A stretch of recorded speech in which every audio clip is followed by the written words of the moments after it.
Muy buenas tardes. Una nueva reunión por Zoom. Le damos la bienvenida a todos los presentes y a Marcelo Capelo, presidente del IERAL, que en 7 minutos va a presentar unas filminas y después la señora presidente María Pía Astori le dará la bienvenida al doctor Juan Carlos de Pablo. Adelante, Marcelo Capelo.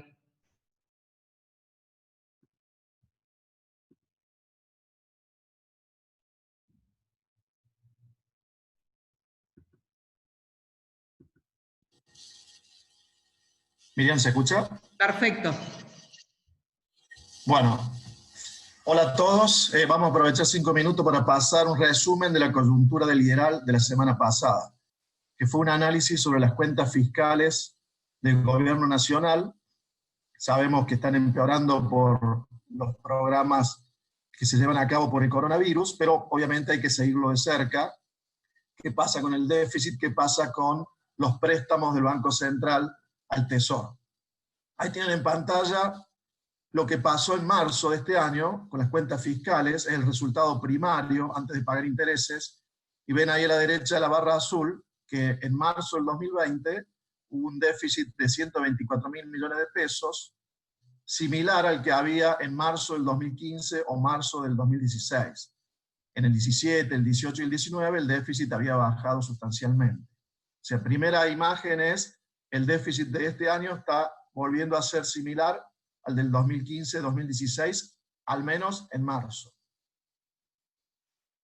Y a su vez se están implementando muchos programas de ayuda, justificados por supuesto, ayudas del sector privado, a las familias, a las empresas.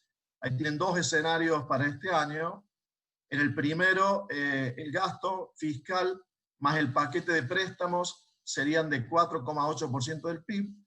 Ahí estamos suponiendo que se paga 2 meses el ingreso extraordinario de emergencia y 2 meses se ayuda a las empresas para que paguen el 50% de los salarios en el caso que les corresponde.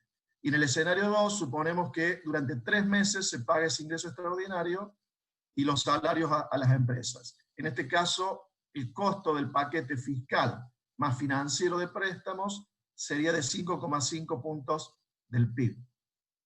Entonces, alrededor de 5% del PIB es lo que costaría este año, o costarían las ayudas al sector privado, especialmente en la contingencia de la pandemia.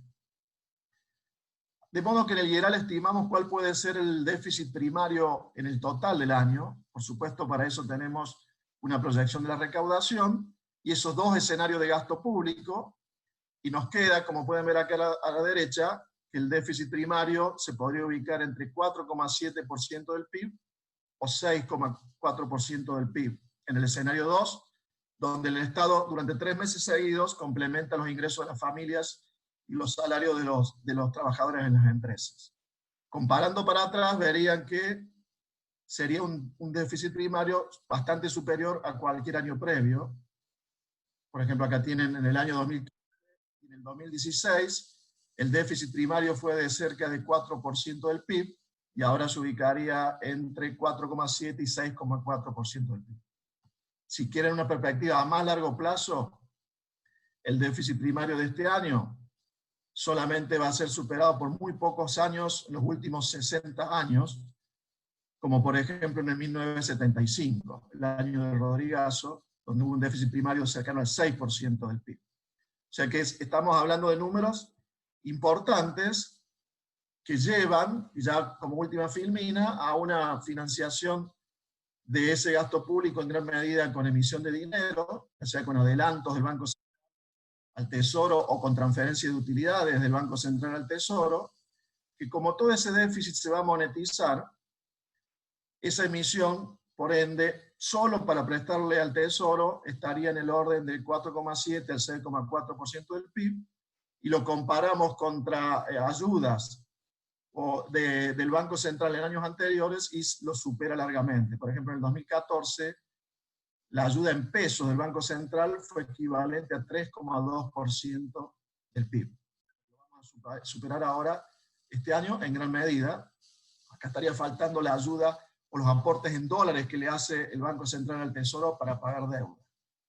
En definitiva, no digo nada nuevo, aclarando que estamos en un año extraordinario en lo fiscal y en lo monetario, pero acá principalmente hay que tener en cuenta cómo sigue la historia desde el año que viene, si esto va a ser por un solo año, si el año que viene volvemos a tener un déficit mucho menor, más parecido al del 2019, ya para el 2022 haría falta un pequeño superávit, porque hay que empezar supuestamente a pagar la deuda si llegamos a un acuerdo con los acreedores. Normalmente el gasto público en Argentina se pega, es decir, es inflexible. Esperemos que esta vez no ocurra eso, porque si no, volvemos a un estado muy deficitario, con una inflación que va a ser muy alta, y sabemos que eso trae muchos problemas a largo plazo. Solamente esto les quería mostrar de la coyuntura de la semana pasada del IERAL, y le damos lugar ahora, por supuesto, a nuestro invitado especial, el doctor Juan Carlos de Pablo, que seguramente Miriam lo va a presentar. Muchísimas gracias, presidente del IERAL, Marcelo Capello. Le damos la palabra a nuestra presidenta, la señora María Astori. Hola a todos, muy buenas tardes. Hola Juan Carlos, un placer tenerte como siempre en Fundación, siempre tan pragmático, especial y muy divertido y diciendo sin pelos en la lengua. Así que bueno, esperamos tus comentarios en esta crisis terrible que estamos viviendo. Te dejo la palabra. Bueno, muy bien. Yo quiero hacer algunas consideraciones de tipo general y después se escucha, hacen todas las preguntas que quieran. La clave en este momento consiste en focalizar la mente. Cuando a mí me llama un periodista y me dice, después del coronavirus, ¿qué va a pasar con el capitalismo? Yo cuelgo. No me voy a perder el tiempo. Y la razón fundamental es la siguiente. El post-coronavirus depende del durante coronavirus. Hay lo que se llama dependencia del camino. Solo Dios sabe qué va a pasar el resto de esta semana, la semana que viene, con lo cual decir, usted cómo ve el segundo semestre, no perdamos tiempo. Por favor, focalicemos, digamos así, la mente. Entendamos que ahí está la lógica de la emergencia y la lógica normal. La lógica de la emergencia. Viene el presidente de la Nación y me dice, ¿qué le parece darle 10.000 pesos a una persona que literalmente no tiene para comer? Dale. Bueno, pero el objetivo monetario, dale. Ahora, si creemos que hemos descubierto la pólvora y un nuevo sistema de crecimiento, desarrollo económico, por la cual le damos 10 lucas a cualquier persona, estamos sonados. Entonces, la lógica de la emergencia. Yo siempre me he divertido en condiciones normales. Ustedes han escuchado a toda esa gente que dice, no hay que ocuparse de lo urgente, hay que ocuparse de lo importante. Y mi ejemplo preferido es así. La madre reciente tiene al bebé de 6 meses al costado de la computadora. Y el pibe, obviamente, se cagó. Es decir, tiene el pañal sucio. Y la madre le dice, querido, quédate así porque cambiarte el pañal es lo urgente. Lo importante, que estoy buscando universidad para que dentro de 17 años y 6 meses sepas a qué vas a estudiar. Es una huevada, ¿o no? Siempre digo, ¿puede ser que todas las madres del mundo estén equivocadas? No puede ser. Bueno, si en circunstancias normales vos tenés que ocuparte de lo urgente y no de lo importante, ahora mucho más. De modo entonces que, por favor, las energías que son escasas, concentrémoslas, focalicémonos, digamos así, en lo que pasa. Cuando algún colega mío dice que todos los libros hay que quemarlos, yo digo, no, perdóname. Hay que leerlos bien, hay que volver a leerlos y en todo caso, algunos que pueden ser más importantes en condiciones normales, ponerlo de costado porque los vamos a volver a usar. Sobre el post-coronavirus, 2 cositas muy sencillas porque, como digo, me quiero focalizar. Primero, ni todo va a ser igual que antes, ni todo va a ser diferente. Hay gente que dice, nada va a ser igual. La historia dice, algunas cosas cambian, la mayoría no cambia. Pero lo dejo ahí. La segunda cosa es, algunos creen que ahora vamos a estar planchados psicológicamente durante 20 años y otros que no, que la naturaleza humana hace que en cuanto esto se va normalizando, vamos a salir a hacer cosas. Mi impresión está mucho más cerca de los segundos que de los primeros. Esto de que vamos a estar ahora letargados, psicológicamente chospomados durante 20, no me lo creo. Naturalmente, que el momento que esto se vaya normalizando, voy a hacer algunas cosas antes que otras. Ejemplo. La primera cosa que voy a hacer cuando salgan de mi casa no es salir corriendo a una agencia de viaje a comprarme un pasaje a Italia. Es decir, las agencias de turismo y las aerolíneas están jodidas más allá de la cuarentena, ¿entienden ustedes? Pero sí hay otras cosas que voy a hacer cada vez, digamos así, más rápido. Muy bien. Como dije que hay que focalizar, hay que prestarle particular atención al presidente de la Nación. Acá la clave es el presidente de la Nación, no sus dichos, porque ha dicho tantas cosas que su palabra está devaluada. Así que no pierdo tiempo escuchándolo. Sí, sus decisiones. Y el hecho de tratar de entender a qué tensiones está enfrentando digamos, las decisiones. Y naturalmente, acá se plantea un conflicto entre los infectólogos y los economistas. Cualquiera se da cuenta que yo no soy médico. Así que cuando hablo de los infectólogos, no estoy hablando de la sustancia de los infectólogos, sino de la metodología. Porque tienen los mismos tics que tenemos los economistas, que es un gremio que conozco. Así como hay economistas que saben de qué hablan, otros no saben de qué hablan, algunos que son cagones, otros que son valientes, unos que son audaces, etc. Con los infectólogos puede ocurrir exactamente lo mismo. Ahora, ahora soy el presidente. El infectólogo me está hablando acá y me dice, Juan Carlito, tenés 260 muertos hasta ahora, querés tener 26.000, y acá alguien del equipo económico dice, presidente, va a caer el PBI otro punto más. ¿Qué cree que haga el presidente? Cualquiera se da cuenta porque hasta ahora se ha recostado más del lado de los infectólogos que del lado de los economistas. Ahora, tenemos que decirle al presidente de la Nación, señor, usted tiene que ser exigente tanto con los infectólogos como con los economistas. Usted tiene que decirle, ¿cómo lo sabe? Mira, Milton Friedman, en las clases, cada vez que un alumno decía algo, siempre decía, ¿cómo lo sabe? Porque lo que quería es que el alumno se diera cuenta si lo que estaba le estaba diciendo era lo que sabía, lo que creía o lo que deseaba. Acá lo mismo. Entonces, a mí me dice, los modelos matemáticos, a mí no me corre nadie con los modelos matemáticos. Yo digo, un modelo matemático que quiere predecir número de infectados, número de muertos con el estilo, depende de la especificidad matemática de los números que vos le ponés. Y lo que está claro, por lo que vos estás escuchando, es que son cosas muy sensibles. Si son cosas muy sensibles, le cargas un dato, le cargas el otro, y el cohete en vez de salir para la Luna, sale para Marte. Entonces guarda con eso. Muy bien. Entonces lo que digo es, acá hay una tensión. Mientras la discusión sea salud o economía, estamos sonados. ¿Por qué? Porque salud quiere decir muertos y economía quiere decir PBI. No, Excel, no. Vidas. La economía tiene que ver con la base material de los seres humanos, que tiene que ver con cómo le encuentra la vuelta, cómo no se mueren de hambre, cómo le encuentra, etcétera. Así es como hay que plantear la cosa. Hay que personalizar. Muy bien. Hagamos una distinción, perdón, me fui, no sé a dónde estoy.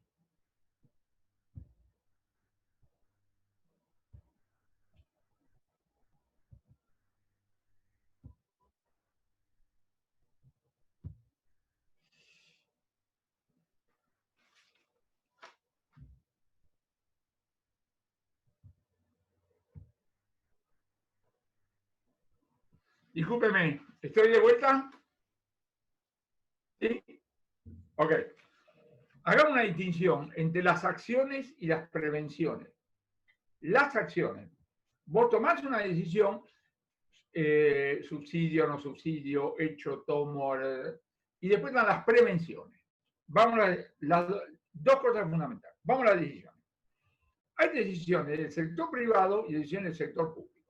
Subrayo la decisión del sector privado, porque vos prendés la televisión y ahora dicen, menos mal que tenemos el Estado grande, menos mal que el Estado se ocupa.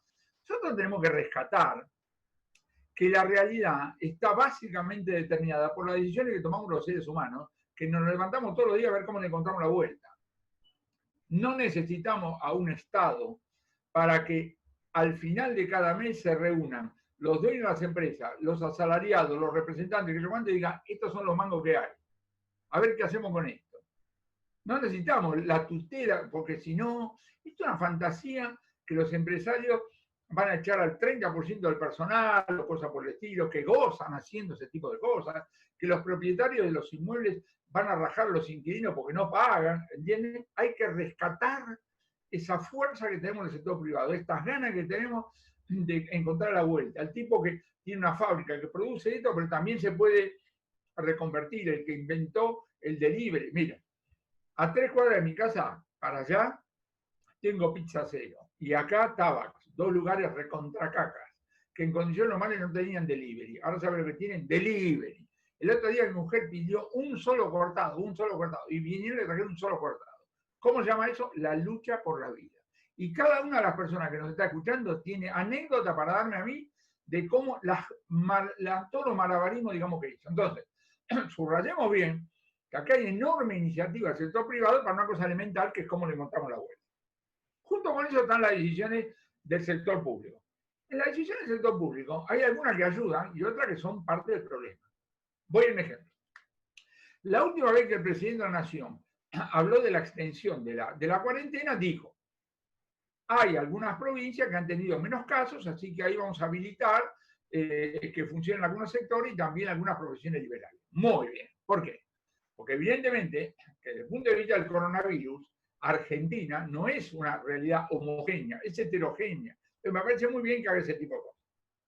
Por el otro lado, saca una resolución, que yo no sé si todavía está vigente, por la cual obliga a retrotraer el precio del alcohol en gel, no me acuerdo qué día de febrero, lo congela por 90 días e intima a las empresas que aumenten la producción.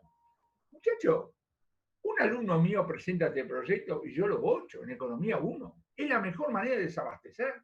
Entonces uno tiene que ser muy claro y decirle al presidente: presidente, así como usted en materia de salud está privilegiando minimizar el número de muertes, en materia económica usted tiene que privilegiar el abastecimiento, porque de lo contrario vamos a tener las góndolas vacías y vamos a tener a los intendentes, que con todos los problemas que tienen que ir a verificar si hay góndolas vacías o no góndolas vacías. Entonces, y muy importante, acá el conflicto entre salud y economía, entendido personas y personas, es un conflicto objetivo. Decir que no hay conflicto es una pavada. Pero la cuantía del conflicto depende de cómo encara las medidas el sector público. Muy importante. Nosotros tenemos que saber, no hay que hablar en abstracto, no hay que hablar de manera grandilocuente, nada, hay que hablar de cosas absolutamente, digamos así, específicas. Las recomendaciones tienen que ser específicas. Ya vuelvo, digamos así, a eso. Cuando leo en el diario ayer que 1000 empresas presentaron toda la documentación que necesitan para ver si pueden abrir, entonces el protocolo, ¿verdad? Que yo cuento, y que el presidente de la Nación va a autorizar una por una, me agarro la cabeza, porque digo, perdóneme, con el mayor de los respetos, ¿en base a qué criterio van a decir este sí, este no? No me digan que van a hacer estudios profundos de cada una de las empresas, ¿entienden? Entonces nosotros tenemos que estar muy alerta con respecto a esto, en el sentido de decir, no, señor. Y le estamos ayudando al presidente de la Nación cuando encara eso frente a otros tipos que le están llenando la cabeza y dicen: menos mal que a cada uno le pediste esa documentación, digamos, o cosas, digamos, por el estilo. Un minuto sobre el tema de la deuda, porque no soy un experto en deuda. Antes del coronavirus, el ministro Guzmán había ido al Congreso de la Nación y dijo: señores, Argentina no va a tener superávit fiscal primario hasta 2023. ¿Qué dijo? Lo que dijo es: muchachos, a los bonistas, ¿no? Este gobierno no tiene un mango para ustedes. Vengan después de 2023. Si ganamos nosotros, hablan con nosotros en el segundo periodo. Y si perdemos, hablan con el próximo gobierno. Esto lo había dicho el 1 de marzo. ¿Y ahora qué dijo? Lo mismo dijo. Vos podés creer que un gobierno que antes de todo este despelote había decidido no darle un mango a los bonistas y arrancar de esa manera, digamos así, la negociación, ahora va a poner algo. De modo entonces, que a mí cuando me dicen, y el default, no es default, digo, yo no veo cómo se evita un default. La verdad, no veo cómo se evita un default. Y no veo cómo el gobierno puede hacer una propuesta que los bonistas consideren razonable y resulte creíble, porque esta es la otra cosa. Imagínate ahora el presidente dice: bueno, señores, vamos a pagar todo, porque la verdad, muy bien, como dijo el presidente Avellaneda, sangre, sudor, lágrimas, no creo que otra cosa, no se lo van a creer, punto. Pero hasta ahí llego, no estoy metido en la negociación, capaz que los milagros existen. Voy al punto final, a donde tenemos que centrar, digamos así, la cosa. El presidente de la Nación arrancó la primera cuarentena, dijo hasta el 31 de marzo. Después dijo hasta el 13 de abril. Después dijo hasta el 26 de abril. Después dijo hasta el 10 de mayo. Y estamos esperando este fin de semana que diga hasta no. La fecha no tiene importancia, muchachos, la fecha no tiene importancia. Pensar que extiende la cuarentena, no pensar. Acá lo que está en juego no es la extensión de la cuarentena, porque según los infectólogos seguimos en septiembre, el año que viene, no. Acá la cuestión es el grado de flexibilización práctica, sabiendo que vas a tener una flexibilización por derecho, la autorizada, y por izquierda, porque los argentinos, no, digamos, sería una enfermedad por parte de los funcionarios que creyeran que a través de los decretos manejan la realidad. Si los gobiernos, a través de la legislación, pudieran manejar la realidad económica, no habría crisis, muchachos.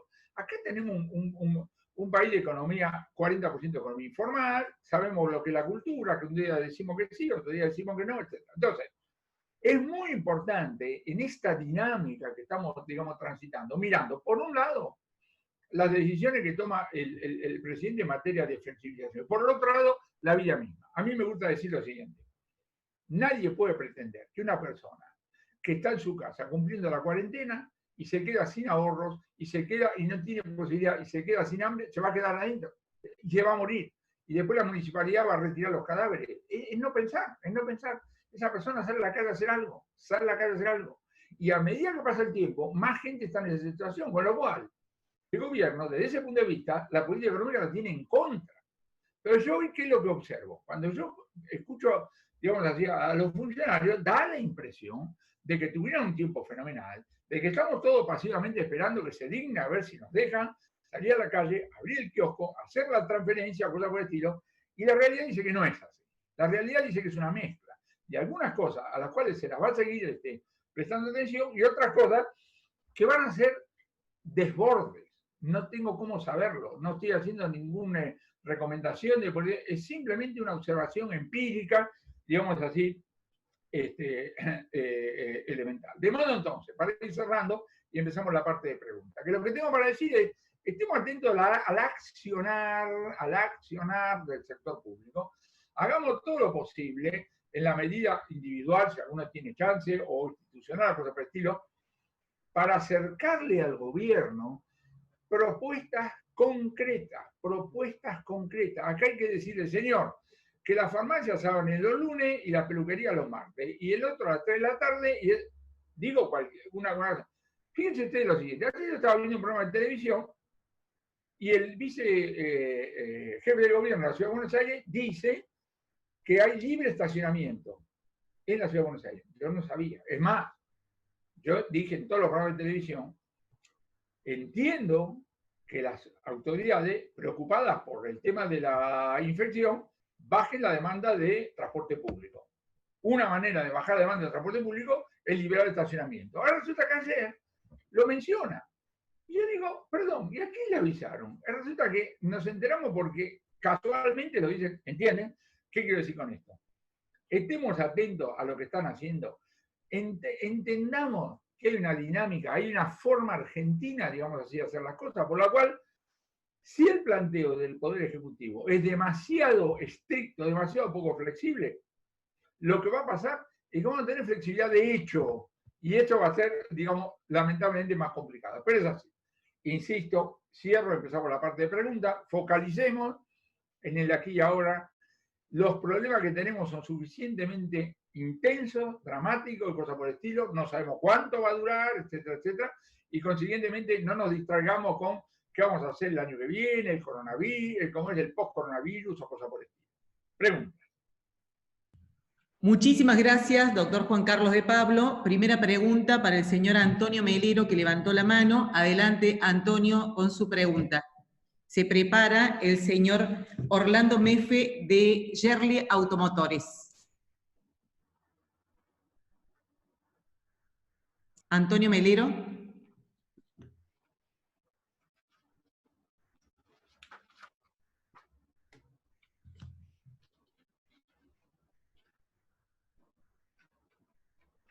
Bueno, se la leo yo porque la mandó por celular. Dale. Doctor de Pablo, ante esta realidad económica, en el caso de las pymes, en general comerciales y de servicios al transporte, ¿qué perspectivas avisora desde su conocimiento y que a pesar del acompañamiento del Estado Nacional no alcanza para poner de pie cuando se pueda levantar la persiana a una pequeña empresa, por ejemplo, con 30 empleados? ¿Es un alto riesgo que no se pueda?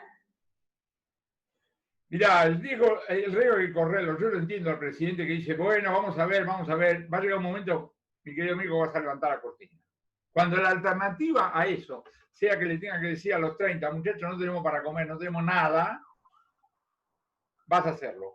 Como me dicen algunos que están haciendo. La otra vez hay un señor en el barrio que no puede levantar la cortina. ¿Sabe qué hizo? Dejó la puerta semiabierta. Entonces la gente entra, sale. Ahora, ahí me puede decir, no es lo mismo, chocolate por la noticia. Estamos hablando de un planteo que hace el Poder Ejecutivo en el cual tenés que pedirle permiso, ¿entendés? Ahora vos imaginate lo que es pedirle permiso por parte de una pyme y del otro lado hay un, no sé quién es, un funcionario que dice, sí, no, me parece.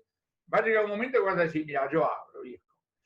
Y no va a ser una cosa individual, va a ser una cosa colectiva. Y cuando la cosa sea colectiva no hay forma, digamos así, de pararla. En el medio, lo que ya, te voy a decir lo que ya sabés. Lo que vos tenés que saber con los 4 mangos que juntaste, 3 prioridades. Hace un ratito salió el dato de recaudación de abril. Entre abril y abril la recaudación aumentó 11,6% nominal, con una tasa de inflación de cerca del 50%. ¿Qué quiere decir?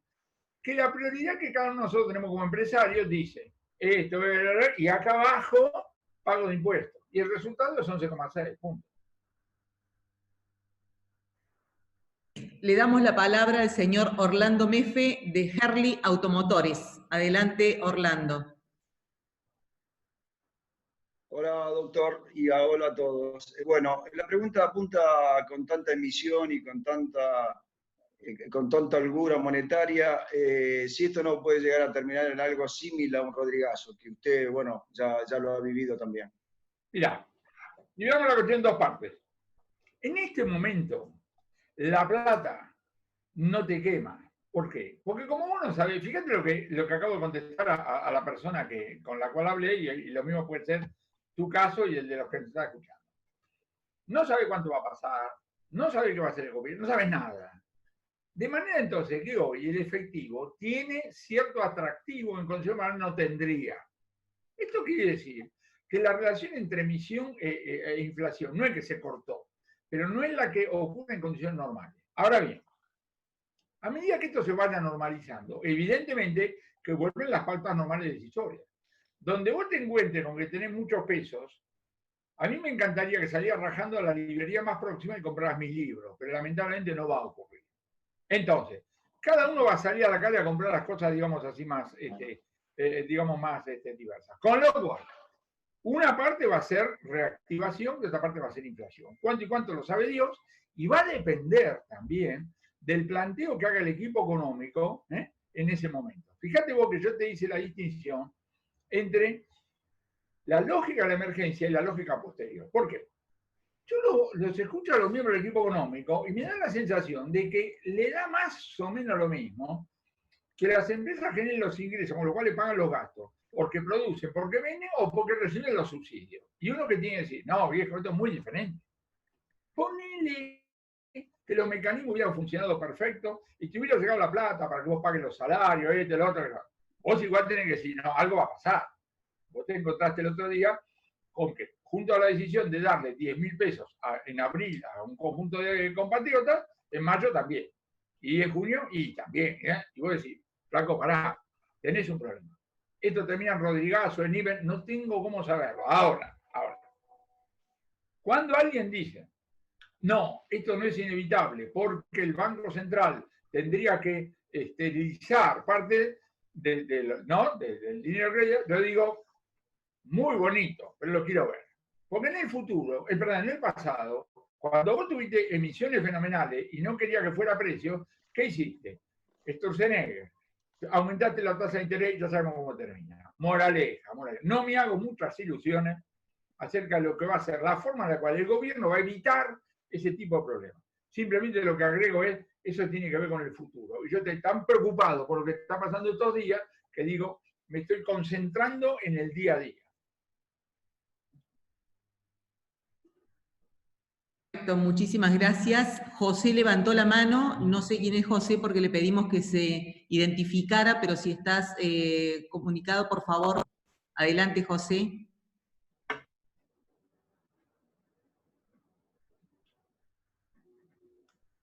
Bueno, José, hola. Isabel, fue un error. Perdón, bueno. Perdón. También quería, quien quiera levantar la mano, por favor que lo haga, si puede contestar el doctor las preguntas. Julián Lamberti.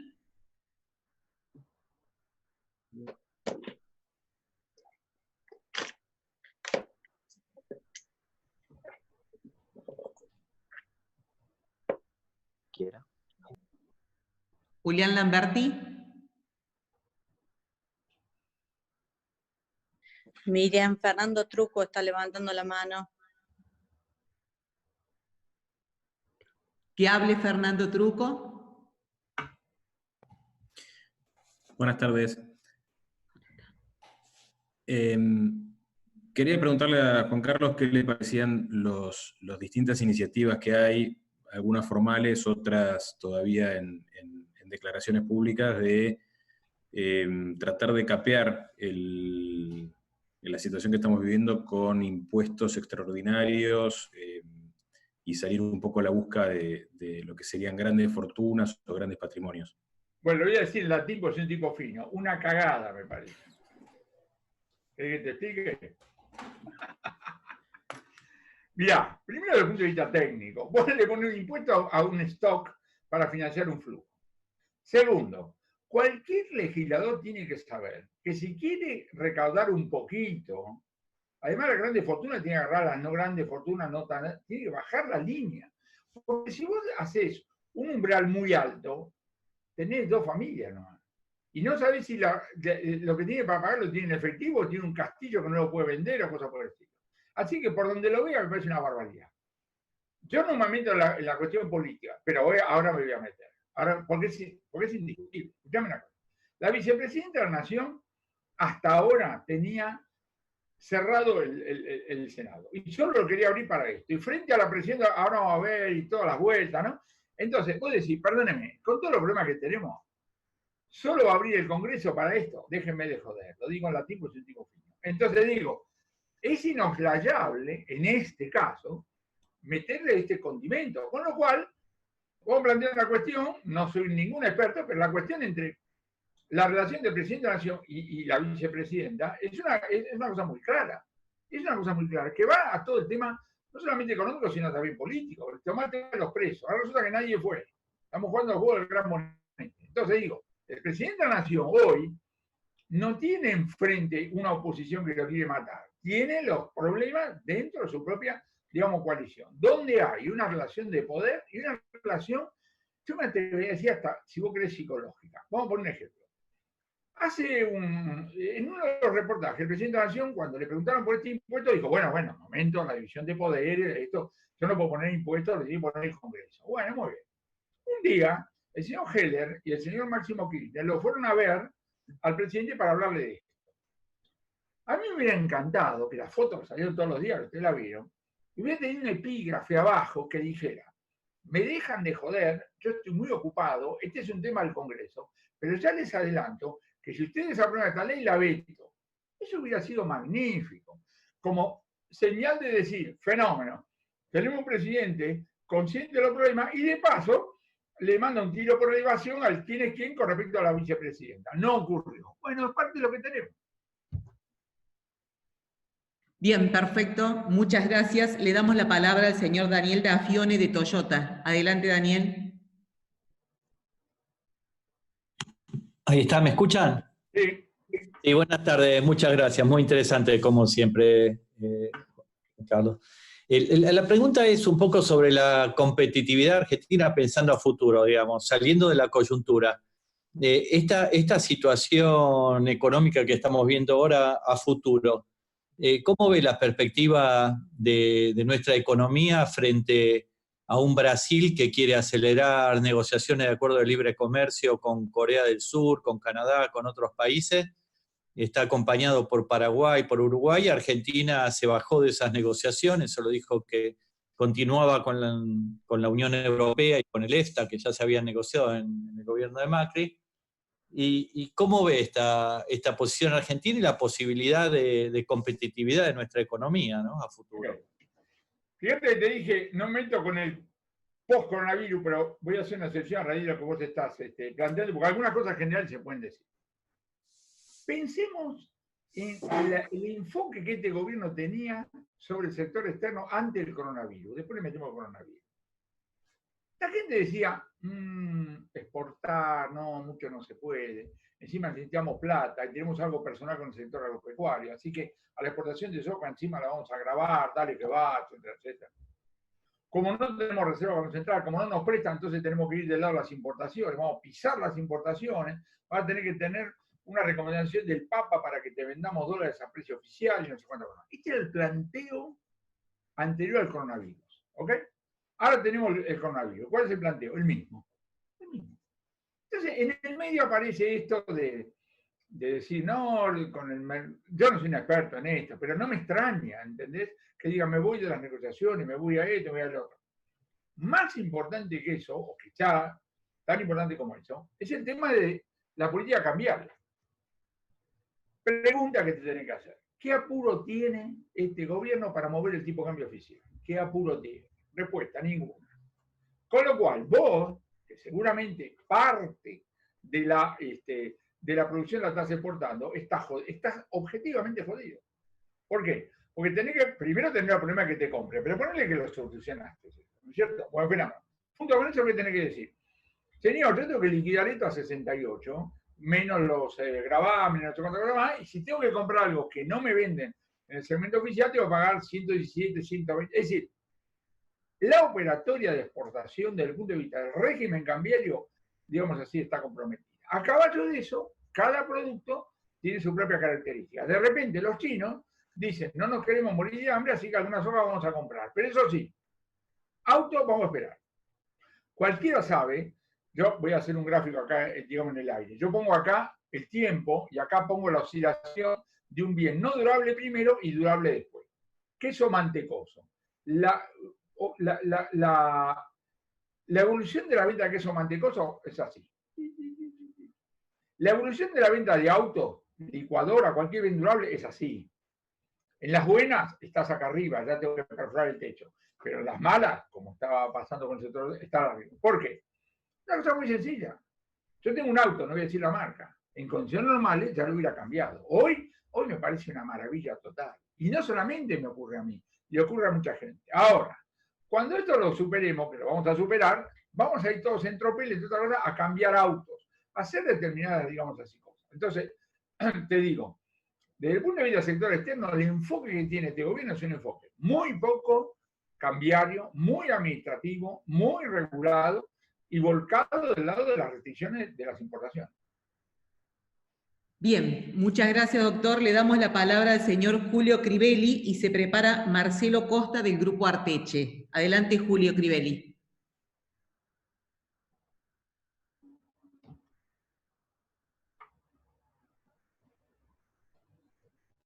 Julio.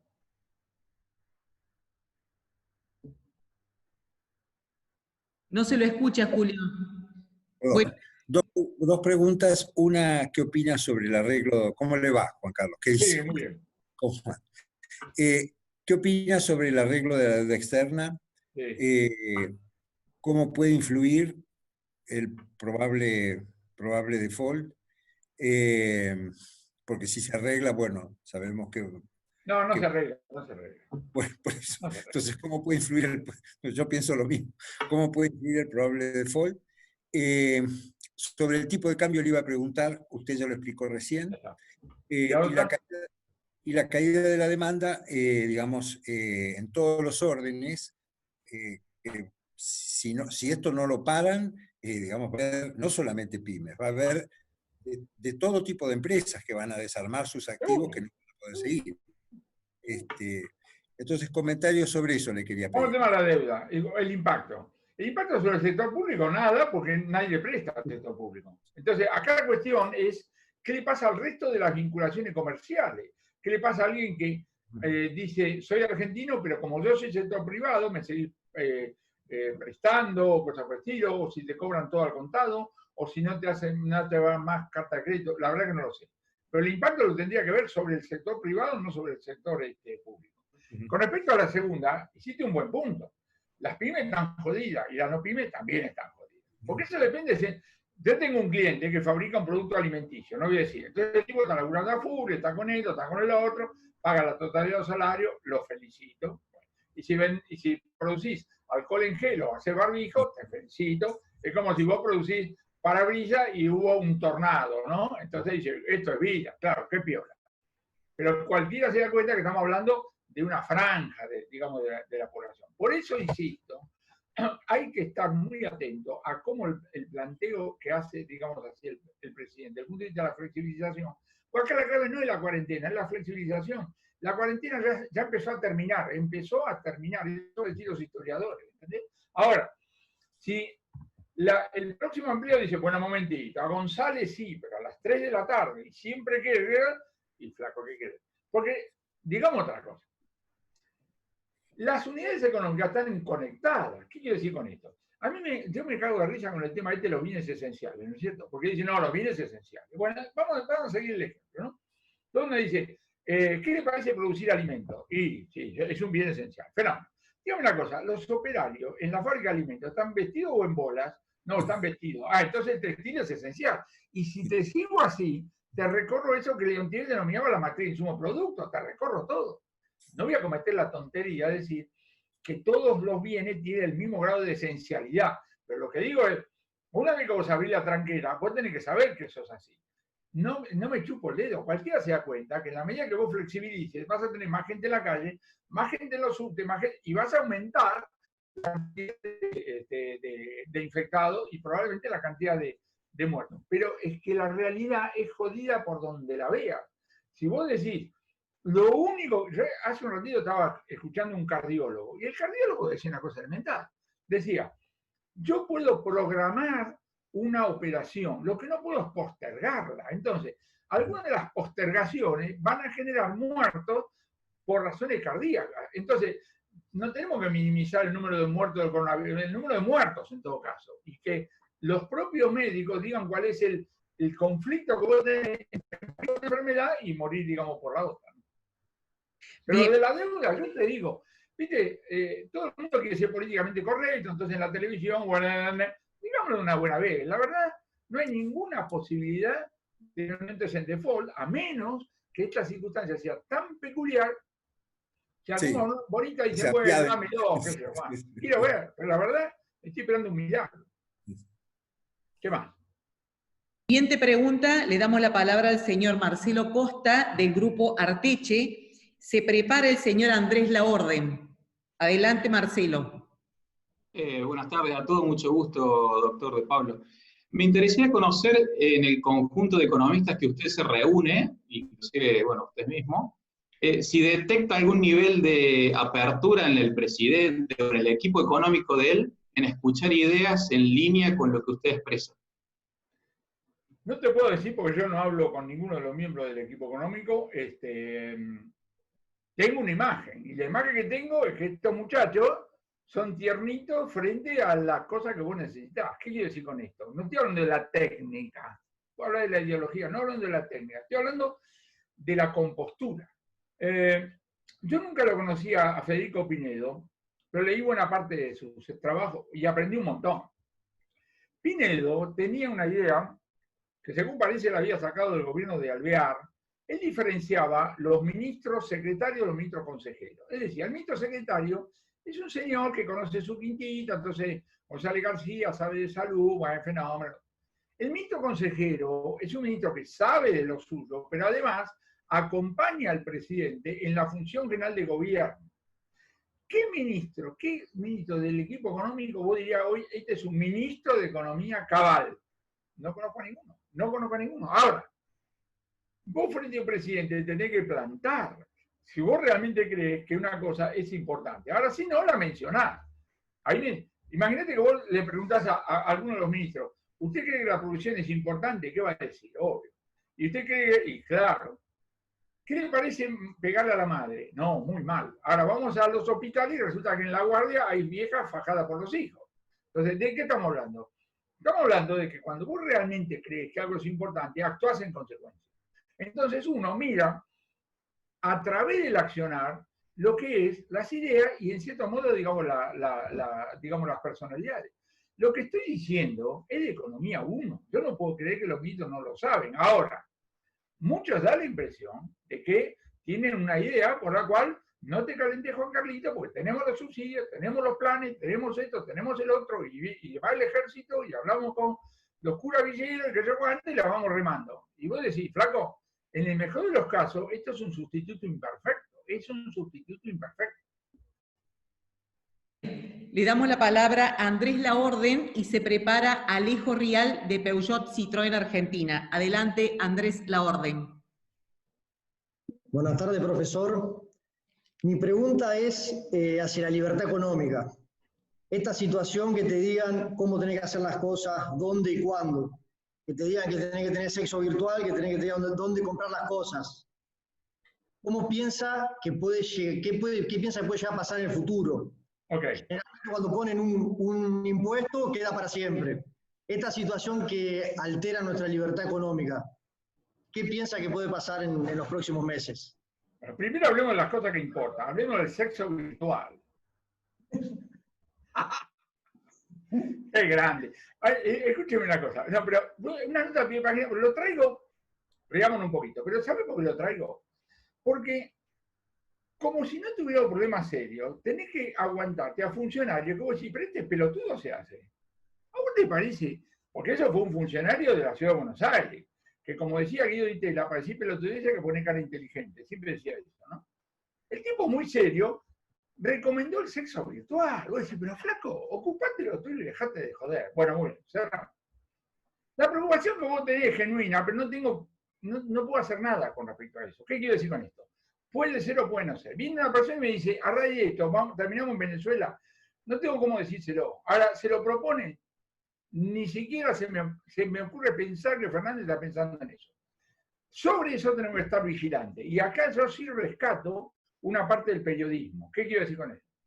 Hay una parte del periodismo que no le deja pasar al oficialismo el tema de los presos, no le deja pasar el tema de que todo empezó con la liberación de Vudú, no le deja pasar, ¿entendés? Muy importante. En el plano económico me sumo. Modestamente creo que estoy haciendo un aporte frente a algunos colegas míos que optan por no hablar. Pero me parece que estoy haciendo el mismo punto que vos estás, digamos, diciendo. La tentación que tiene algunos que dicen, ay, mira, esto funciona, cosa por el estilo, no la descarto. Va a depender, digamos, de los hechos y va a ser una linda, digamos así, pelea. Pero digo, focalicémonos hoy en lo, digamos, lo que tiene. Cuando hoy... Vos tenés razón. Vos te imaginate, vos tenés una fábrica. Y vos decís, le tengo que pedir permiso al presidente para abrir la fábrica. Solo en condiciones muy extraordinarias te la bancaste, durante un tiempo. Por eso digo que en este sentido, el gobierno o el Poder Ejecutivo, si vos querés, tiene el tiempo en contra. Bien, Alejo Rial de Peugeot Citroën Argentina, adelante por favor, y se prepara Camilo Vieira del Gobierno de la Ciudad de Río Cuarto. Adelante, Alejo. ¿Qué tal? Buenas tardes a todos. Buenas tardes, doctor, compañero, colega, hincha de Vélez. Quería consultarle, ¿qué grandes diferencias y qué grandes similitudes cree usted que podrían existir en el inminente default en comparación al último ya vivido? No tengo cómo saberlo, pero hay una diferencia fundamental. El otro ya lo pasamos, este no. Es cuando a mí me dicen, ¿y usted cómo compara esto con la crisis española? ¿Qué sé yo? Las otras crisis ya pasaron. Vos tenés pibe, sos un pibe. Así que la IP del 89 la viviste de bebé, digamos así. Bueno. Técnicamente, la IP del 89 duró un trimestre. Alguien puede decir, con ojos de oche, Juan Carlos, dejate de joder, fueron un trimestre. Sí, pero Dios no te mandó un email que dice, bancate ya, Juan Carlos, que es un trimestre. No sabías. Y fue jodida. Habla con tu viejo, habla con tu abuelo y te va a contar anécdotas. La tasa de inflación en julio del 89 le va a 4% por día. 4% por día, no es joda, ¿entiendes? Entonces lo que digo es, las comparaciones con el resto del mundo, las comparaciones con el pasado, no nos calentemos, focalicemos, necesitamos la energía para contar cómo resuelvo los desafíos que tengo y los que van a venir, que no sabemos cuáles son. Con lo cual, Vos tenés que tener una mente muy abierta. Aprovecho para decirlo así, la cosa. En la empresa de ustedes, en la organización de ustedes, seguramente van a encontrar algunas personas que en condiciones normales son fantásticas y que frente a esto se paralizan porque les agarra cagazo. Muy importante. No, nada de insultar, nada. Decirle gracias, vacaciones, gracias. Después van a volver en condiciones, ¿entiendes? La forma en la cual los seres humanos procesamos la alta incertidumbre es muy disímil, muy disímil. Así que no es cuestión de andar criticando, de decir gracias, después digamos volver. ¿Por qué? Porque necesitas toda la energía para ver cómo resolver los problemas con la gente que contás. Gracias. Como dijimos, Camilo Vieira del gobierno de la ciudad de Río Cuarto y se prepara Eder Gioia del LATERSAR.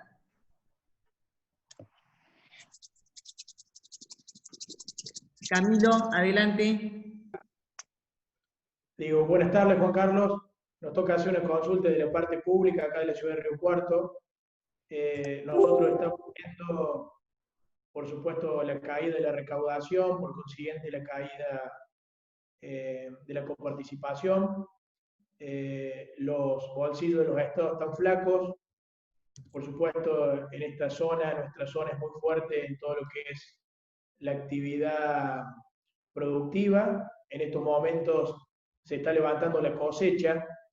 La consulta que le hago, y me parece que por ahí he visto muchos que están participando en la charla, que tienen que ver también con la parte pública. Estos procesos como el que estamos viviendo ahora, seguramente, y se ha establecido con claridad que lo más importante es la salud, pero uno cree que esto es la otra cara de la misma moneda, que tiene que ver con la cuestión económica. ¿Cuál cree usted que deberían ser los procesos que por ahí desde los estados o del Estado Nacional se debería encaminar para que rápidamente la actividad productiva, en este caso como el que nos toca a nosotros, que es el interior del interior donde se generan los recursos, a los fines de poder rápidamente, por supuesto uno cree que la vinculación con las empresas es importantísimo, ¿cómo se puede encaminar este proceso? Primero saquemos de toda tu pregunta rápidamente, que lo dijiste 2 veces. Es una muestra de optimismo fenomenal, te felicito, ojalá tengas razón, y si tenés razón nos vas a invitar a comer a todo lo que estamos hablando en este momento, digamos así, ¿cierto? Solo Dios sabe si esto es rápidamente, pero vamos a la esencia de lo que vos dijiste. ¿Sabés la primera cosa que cada uno de nosotros que estamos en el sector privado esperamos de los funcionarios? Que no metan la pata, que no metan la pata. ¿Qué quiero decir con esto? A vos te mandó el gobierno nacional a que chequees la verificación en los supermercados de la existencia de precios máximos contratados a fines de febrero. Y claro, como te dijeron, tenés que ir. Pero sabés, te lo puedo decir en latín, por ser tipo fino, andá y hacete el boludo. Porque si llegás a clausurar los supermercados que no respetan los precios de febrero, lo único que vas a generar es desabastecimiento en tu ciudad. Junto a lo cual, le tenés que decir a tu jefe, a nivel provincial y también a nivel nacional, dice, muchachos, déjenme de joder, porque bastante problema tengo con los problemas. Y yo rescato, el funcionario municipal es el primero que da la cara. Cuando vos estás en un aeropuerto y el avión se retrasa, vos querés matar a la chica que está ahí en el mostrador, y la pobre piba seguramente no tiene nada que ver porque el problema fue el mecánico, los rayos, ¿no? El equipaje, cosas por el estilo. Entonces, vos tenés una información muy cercana por la naturaleza de tu cosa. Entonces yo diría, primera cosa, en todo momento ponete a pensar y decir, esto que tengo que hacer, ¿me está ayudando, no me está ayudando, etcétera, etcétera? Junto a lo cual, los temas de recaudación son elementales, porque ese 11.6 a vos te va a tocar, porque lo que te va a llegar va a ser menos. Vas a juntar los pedacitos, vas a hablar digamos así, con tu gente, y naturalmente, que no... Yo digo lo siguiente, mira, ya que estamos hablando de Córdoba, las famosas cuasimonedas tienen una historia que empezaron con Mestre Padre. Mestre Padre, en algún momento de la década del 90, emitió el SECOR y lo rescató con dinero, con la propia recaudación de Córdoba. Después, cuando lo nombraron interventor en corriente, hizo lo mismo, pero los correntinos, viste, esto pagan impuestos, es un deporte al cual no son muy afectos, así que volvimos. Bueno, las cuasimonedas son un subproducto de que en convertibilidad no se podía, digamos así, digamos, emitir, y fueron emitidas por distintas provincias, etcétera, etcétera. Y finalmente fueron rescatadas por el Banco Central varios años después. Digo, yo no hago un pronóstico, pero el día que vos, a fines de mayo, tengas que encarar el pago, digamos, los salarios, y tengas 40 mangos, vas a pagar 80 mangos, te vas a juntar con los muchachos, te vas a decir, muchachos, esto es lo que hay, a ver qué es lo que hacemos. Y acá yo rescato a nivel local cómo se le encuentra la vuelta sabiendo que los conflictos son reales, no haciendo de cuenta que no hay, digamos, conflictos. Moraleja, esa presión que vos vas a tener hoy, porque te llegan menos ingresos, es la misma que tienen los no sé cuántos municipios en la Argentina, más de 1000 seguramente, cosas por el estilo, de modo que todos los intendentes van a ir a hablar con el gobernador, todos los gobernadores, etcétera, etcétera, etcétera. Hasta ahí. Entonces, insisto, junto a eso, tenés otra cosa importante, que es acercar a las autoridades la decisión de decir, perdón, acá en Río Cuarto, si tal cosa no tiene ninguna chance, o chance bajísima, de conflictuar con los infectados. Déjeme abrir esto. ¿Por qué digo esto? Porque cuando vos estás esperando que desde Buenos Aires un funcionario del gobierno central se digne a hacer las autorizaciones, vos tenés que esperar que las preocupaciones, la verdad, sean otras. Es muy importante, desde ese punto de vista, la acción de las autoridades locales. Perfecto. Edgar Gioia está presente.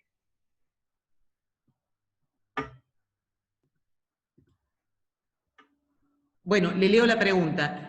De la tercera dice, estamos en una crisis de oferta por las restricciones a las empresas. ¿Estaríamos por entrar en una crisis de demanda? ¿Qué debería hacer el gobierno para evitar o salir de ella?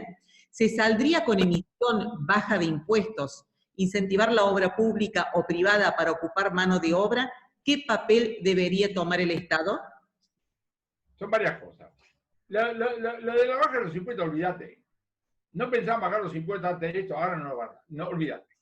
Acá hay una mezcla de cómo emito, te doy subsidio, etcétera, y cómo voy liberando actividades. Nosotros lo que tenemos que hacer es privilegiar la liberación de las autoridades. Decía hace un minuto el funcionario, está en época de cosecha, ¿no es cierto? Es muy importante, ahora no voy a ser productor agropecuario, que se haga la cosecha, que aparezca el transporte, ¿no? Que se facilite de la mejor manera posible, que toda esa parte funcione, porque, como siempre se dice, toda esa actividad derrama. El productor que puede vender la cosecha, cosas por el estilo, alguna cosa va a hacer en su campo, en su casa, digamos, o cosas por el estilo. De modo entonces que olvídate de la baja de los impuestos, digamos, cosas por el estilo. Bien se plantea que vos tenés problema de oferta y problema de demanda. ¿Qué quiero decir? Miren ustedes.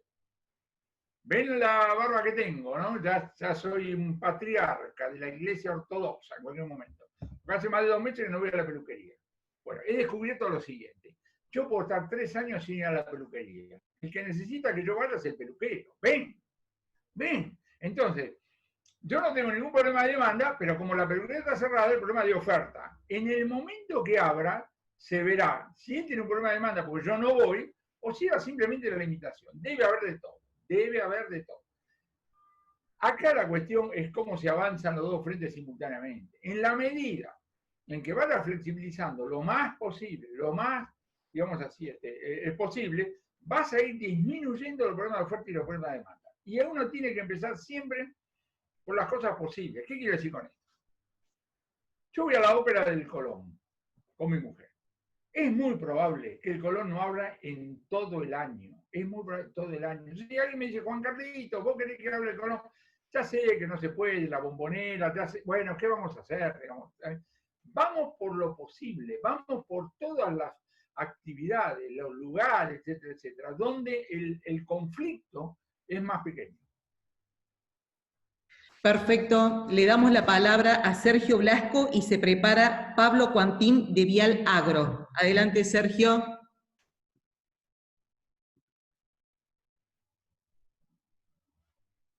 Sergio Blasco, que levantó la mano, por favor.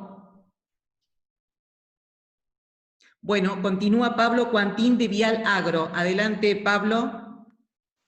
Sí, buenas tardes, doctor de Pablo. En función de todo lo que ha descrito muy gráficamente y didácticamente, y con la perspectiva de un sector privado que ya viene muy golpeado de años y que somos los que sostenemos al Estado, en definitiva, ¿qué perspectiva tenemos ya mañana, futuro mañana, para que el Estado sobreviva a esta hecatombe y ni hablar de una posibilidad de entrar en default donde, como usted dijo, al Estado ya nadie le interesa financiarlo, pero los privados tenemos alguna mínima chance de obtener financiamiento para desarrollarnos? Querido, gran pregunta, no hay respuesta. Lo único que hay es levantarnos todos los días a ver cómo nos encontramos la vuelta. Hoy estamos hablando, vos, yo, con determinadas ideas, determinados problemas, etc. ¿De qué nos vamos a estar ocupando el jueves? No tengo la menor idea, ¿entendés? La dinámica acá es una cosa absolutamente fluida. No importa si te equivocás, vos tenés que tomar el decisión, sigue. ¿Por qué? Y porque capaz que sigue. Ahora, si el mundo termina esta noche, bueno, está bien, termina. Pero vos tenés que tomar medidas por la duda que no termine, y mañana te vas a levantar a resolver más problemas, más problemas, más problemas.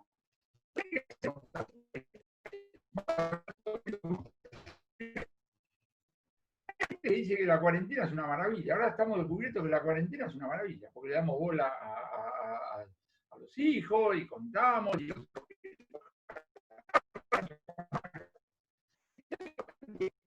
Ahora no pasemos al otro lado. Pero en todo caso, si alguien descubrió que vivir permanentemente dentro de la casa es una maravilla, bueno, cuando levanten la cuarentena. Ahora, para la no mayoría de la gente, esto es una restricción, ¿entendés? Entonces digo, concentrémonos en las cosas que tenemos. Tenemos una cosa absolutamente inesperada, estamos un poco preparados, se nos cayó un piano de cola, digamos, en la cabeza, estamos tratando de ver cómo le encontramos la vuelta. Vamos a cometer todo tipo de errores. El problema no es cometer errores, el problema es persistir en el error, no sea cosa que tenga que admitir que me equivoqué. Vos sabés la de veces que te vas a equivocar, no te calentés por eso.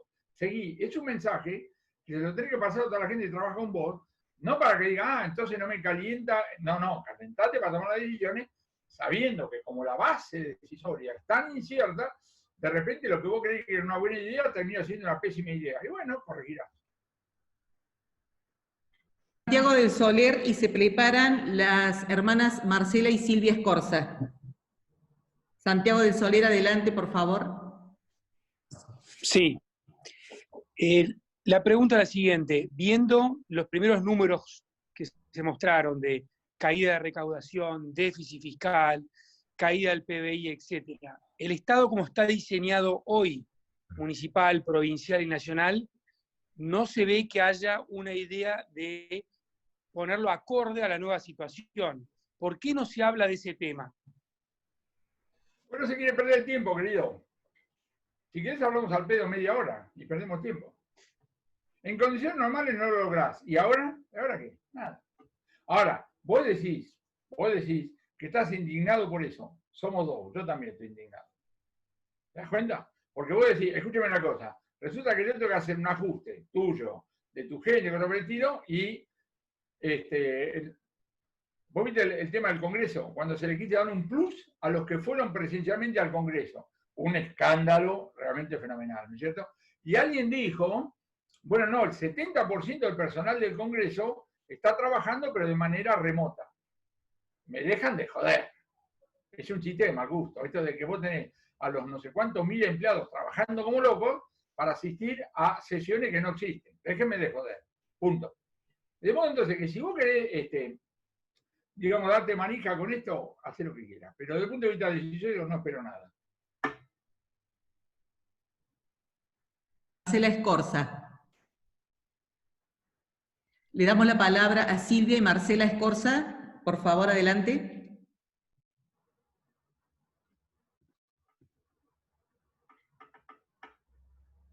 Hola, ¿me escuchan? Sí, perfecto. ¿Hola? Sí, adelante.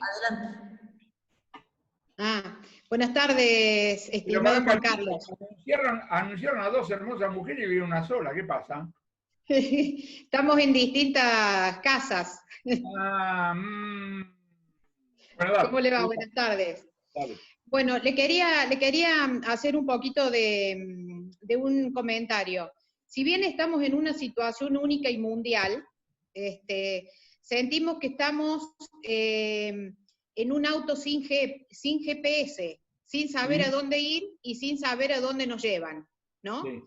El tema es un poco, el gabinete o los asesores financieros y económicos, ¿tendrán un plan armado para poder asistir después de esto a las pymes y sobre todo las del interior, que estamos muy descuidados porque Dios tiene su privado en Buenos Aires y el resto quedamos muy lejos?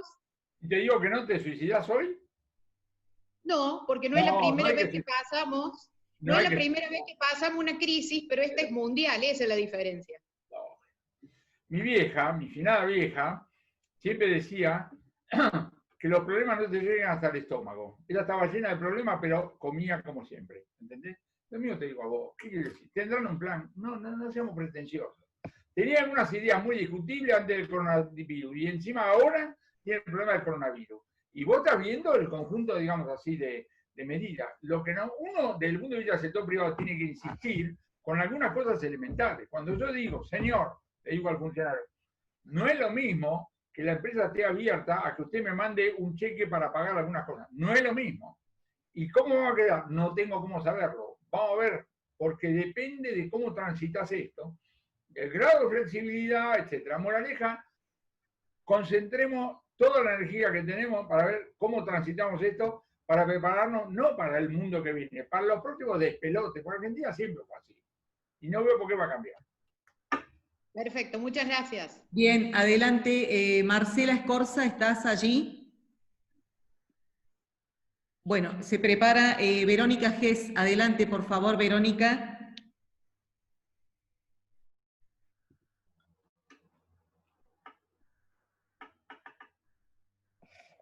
Verónica Gess, ¿estás allí? Bueno, entonces le damos la palabra al señor Alberto Schurman, de la empresa Schurman More. Adelante, por favor.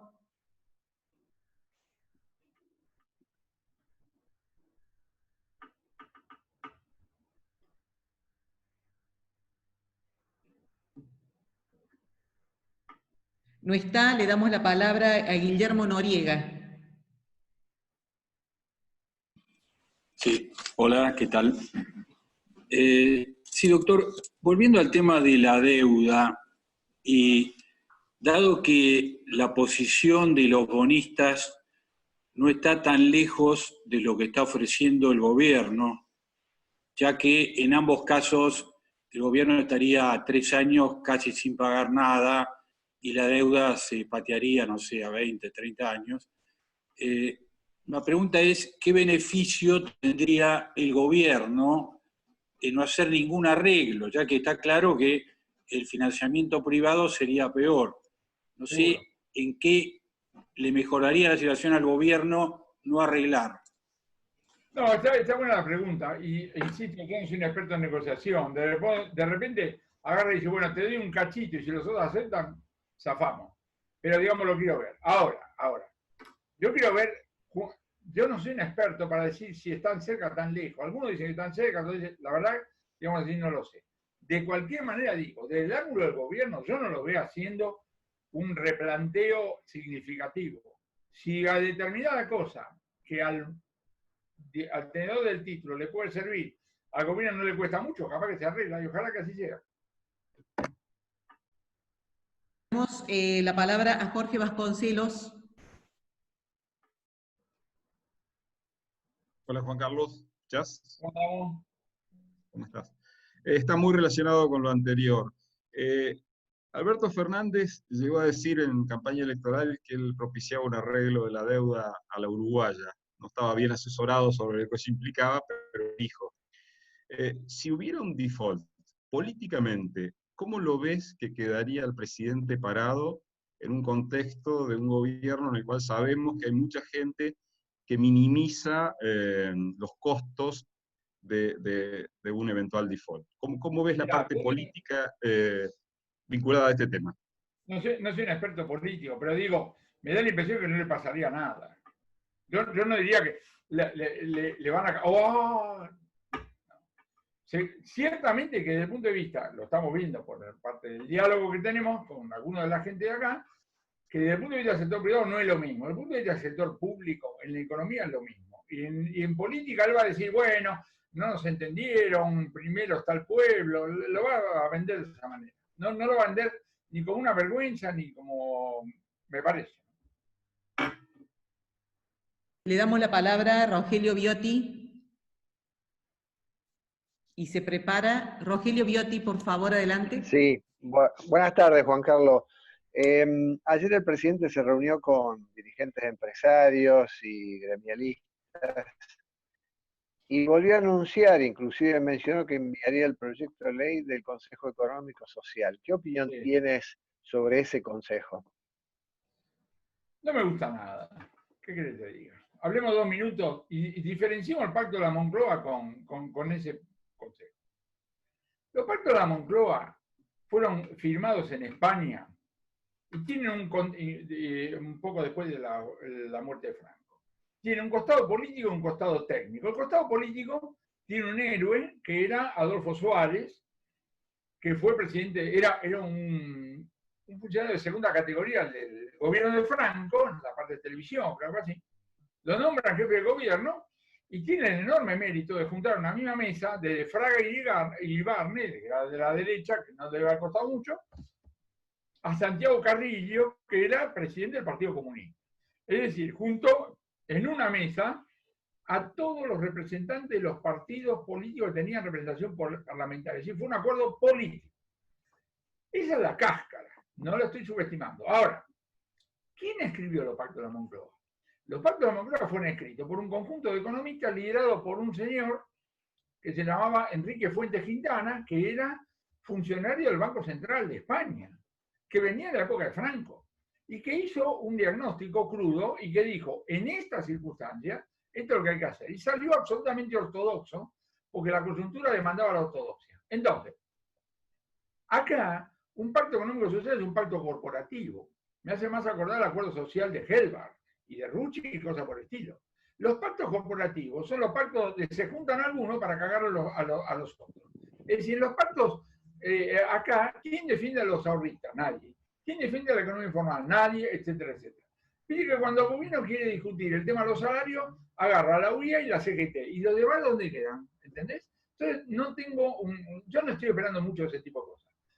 A propósito de lo que vos decís, tampoco estoy esperando el famoso comité de economistas. Yo entiendo que la gente diga, para neutralizar el comité de los infectólogos, hagamos el comité de economistas. Bueno, muchachos, yo conozco el gremio de los economistas como Jorge Vasconcelos, cualquiera, le pongo anécdotas fantásticas. Porque la primera cosa que va a hacer el gobierno es hacer una cosa pluralista. Con lo cual, imagínate vos que lo tenés al presidente de la Nación rodeado por 8 economistas que dicen pertenecer a distintas escuelas. Una cosa al pedo, el pobre tipo, a las 2 horas nos quiere matar a todos y tiene razón. Moraleja, si algo quieren hacer para ayudarle al presidente a tomar decisiones, lo que tiene que hacer el presidente es esto. Agarra a un tipo de su extrema confianza, que tenga algún conocimiento de economía, extrema confianza, y que sepa hablarle claro al presidente.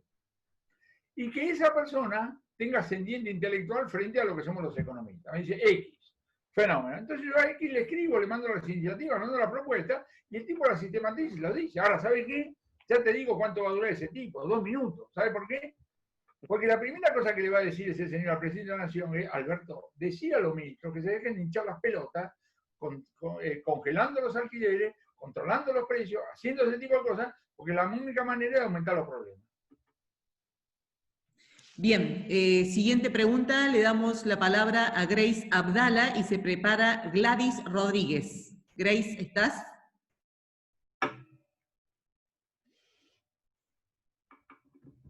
Grace, bueno, leo la pregunta.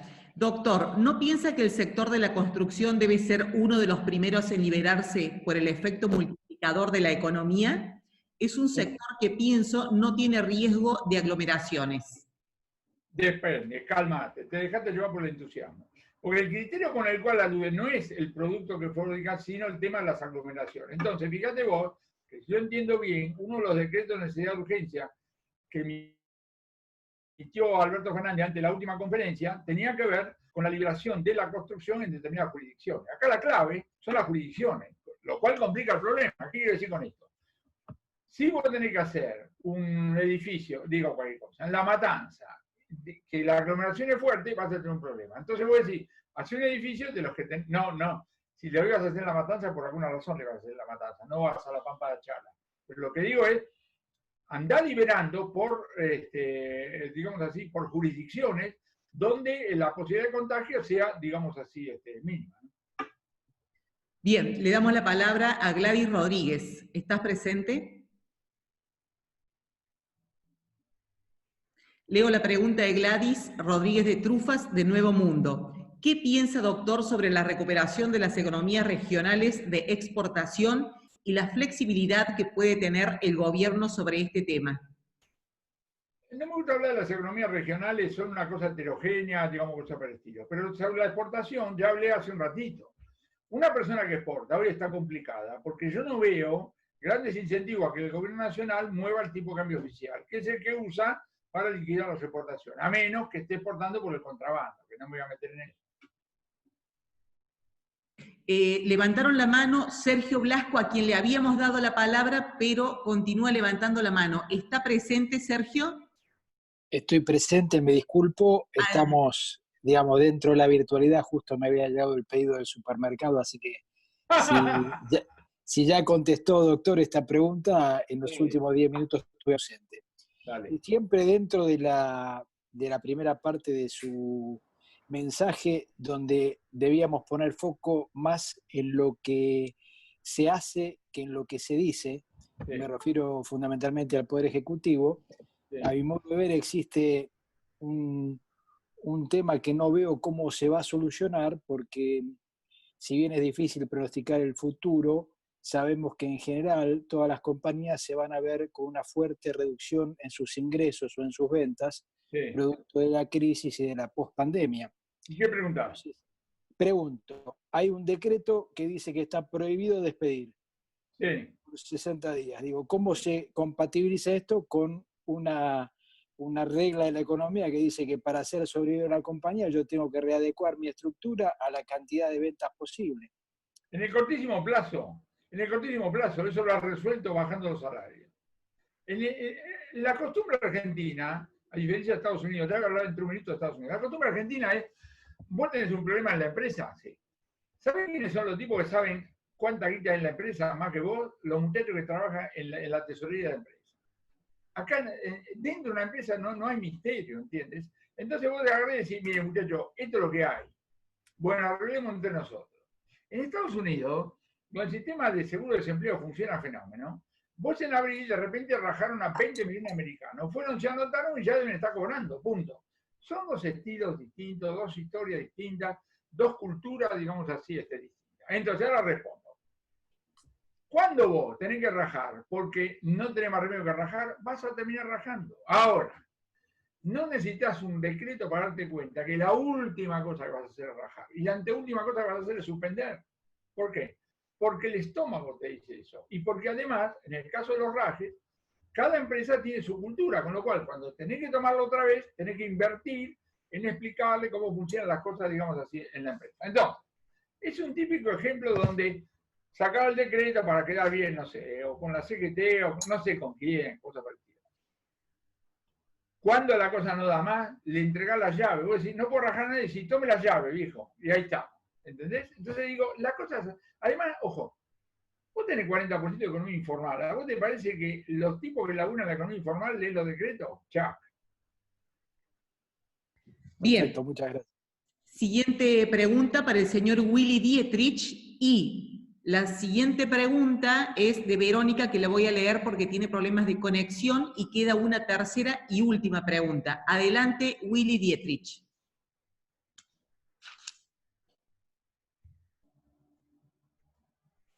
Bueno, mientras se prepara Willy Dietrich, leo la pregunta de Verónica Hess. Quisiera conocer, doctor, su opinión sobre la viabilidad de Vaca Muerta y la relación del barril criollo con una economía que debe reducir costos. Vos te das cuenta que con este nivel, con el nivel de petróleo al que veníamos hace 2 meses, todo vaca muerta, ¿te parece? Hoy, ¿por qué cayó violentamente el precio del petróleo? Demanda. Si los aviones no andan, si las fábricas andan muy poquito, la demanda violentamente. Aparentemente, yo no soy un experto en petróleo, aparentemente, las máquinas que extraen petróleo no las pueden parar. Entonces siguen sacando petróleo y apareció esta cosa aparentemente insólita de que de repente decías, no te regalo el petróleo y encima te doy plata si te lo llevas, porque hay un problema de almacenamiento. Bueno, bien, ponele que eso se va a solucionar, pero te queda un nivel de petróleo, ¿cuánto? 15, 20, 25, no me acuerdo. En esas condiciones, yo creo que un país como Argentina, siempre se dijo, Argentina no es un país petrolero, es un país que tiene petróleo, es otra cosa, porque los costos de extracción acá no son nunca los de Arabia Saudita, y los de vaca muerta más, moraleja. A estos precios del petróleo está todo, digamos así, parado. Y del futuro del precio del petróleo no tengo cómo saberlo. Bien, perfecto. A ver, Willy Dietrich, que levantó la mano, reitero nuevamente, ¿está presente? Y si no, vamos con Víctor Alanís. Buenas tardes, ya le contestó la pregunta, porque era cómo veía la pandemia, cómo veía que iba a influir la pandemia en la COVID.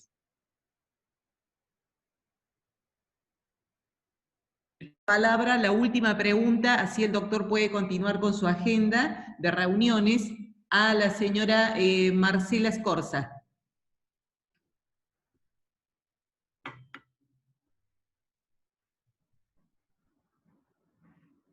Marcela, ¿estás? Bueno, le leo la pregunta porque la mandó por celular. Si ya venimos, doctor, de una pandemia económica, además de la del virus, ¿qué consejo a corto plazo nos daría para asesorar a nuestros equipos de trabajo y qué piensa de esa línea de crédito para monotributista, que el monto es muy bajo para una cuota aproximada de los 12.000 pesos? Los créditos hay que agarrarlos, porque no sabe cuál es la tasa de inflación, pero seguramente una tasa de 24, de 0, listo. Vamos a la primera. Primero, vos tenés que creer lo que vas a decir, porque si vos no lo creés, sonaste. Siempre me acuerdo, hay una película, Carmen, de Carlos Saura, magnífica, donde está el muchacho y la chica están bailando, y la chica está bailando bien técnicamente, pero le falta. El muchacho para la música y le dice, si vos no te crees que sos Carmen, ¿quién se lo va a creer? Si vos no te crees que sos Carmen, ¿quién se lo va a creer? Es decir, estas son circunstancias excepcionales donde uno primero lo tiene que creer y después a la gente que trabaja con uno le tiene que decir, estas cosas ocurren, juntemos la fuerza, ya vamos a salir a festejar que sobrevivimos, porque la probabilidad de sobrevivir acá es arriba del 99%, etcétera, etcétera. En el medio, no me aflojen, dale que va, etcétera, etcétera. Y como digo, después de decir eso, si uno nota que alguna persona, por alguna razón, no está a la altura de las circunstancias, es decir, te queremos, correte un poquito y seguimos con el resto. Es exactamente lo mismo que hago con mis alumnos. Yo dicto todas las clases de manera así remota y le digo a los alumnos, señores, ustedes no me aflojen, porque ustedes al mediodía almuerzan y a la noche cenan y toman una Coca-Cola. Y ustedes exigen que la Coca-Cola sea de la misma calidad de siempre y la traiga el muchacho, etc. Bueno, ustedes tienen que ser con ustedes tan exigentes como son ustedes con el tipo que trae la Coca-Cola, la vende y lo que sea.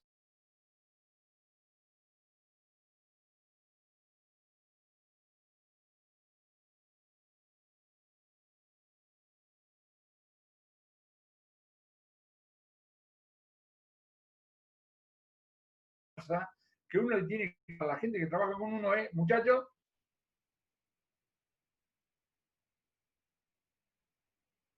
digamos, la energía, ya vendrá el tiempo donde, digamos, de manera más normal vamos a poder salir a tomar una cerveza, a prepararnos para los próximos quilombos, porque esta es la otra. Una de las cosas que yo estoy escuchando es que ahora resulta que somos todos hermanos, ¿vieron? Entonces, claro, ¿por qué no seguimos así? No lean historia, muchachos. Lean historia. Porque ustedes leen historia, estas uniones que nos unen, el espanto, cuando terminan volvemos a las andadas. Así que tomamos la vida como viene, un poquito de humor o de sexo virtual contribuye francamente a esto, digamos así, ¿no es cierto? Y en algún momento va a pasar, punto. Ahora, focalicemos, perdón que yo insista, pero focalicemos. Distraerse, digamos, dispersarse no te ayuda a tomar la decisión. Bien, perfecto. Dado lo avanzado de la hora, le damos aplauso virtual para el doctor. Le agradecemos su presencia virtual y los esperamos mañana a las 14:30 horas. Vamos a contar con la presencia del director del INDEC, el licenciado Marcos Labaña. Hoy fue un éxito la reunión, se conectaron más de 500 personas. Muchísimas gracias a todos ustedes y nos vemos mañana. Un abrazo para todos, un abrazo para todos. Gracias. Les vamos a remitir en horas de la madrugada el video con la grabación de la reunión de hoy a todos ustedes. Muy amables. Muchas gracias y les dejo el celular, cualquier consulta o duda que quieran que nosotros les respondamos a través del celular. Gracias.